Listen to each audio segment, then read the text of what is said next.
Familja për ne është e shaj, sepse nëse dikush ja ka dhënë familjes tonë shejtëri, nuk ja ka dhënë burri, ja ka dhënë gruaja. Dhe nëse ti e shikon këtë aspekt rolin e gruas shqiptare, atëherë që mu trupi më rënqetet, kur e mendoj stërgjyshën time, kur e mendoj, nuk është ajo politik, është politik shumë e madhe, kur ajo me push ka mbrojt pragun.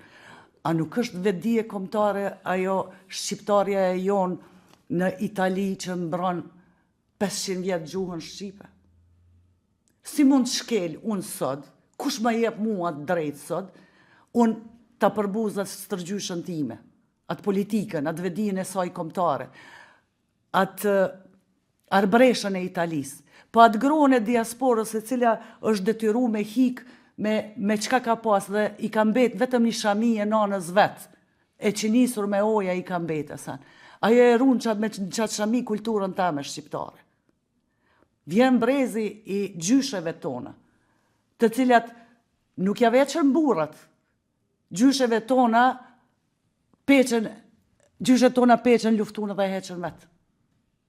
Vjen gjenerata e nanave tona, e cila na edukoj, na shkolloj, profesoreshat e mija, mësusja ime na fije, shkolloj me edukoj, që unë t'jom ky brez.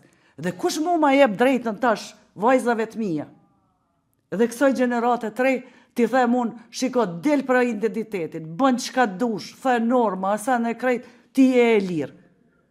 Liria nuk do me thonë shfrenim. Liria është vetdije, është përgjithësi,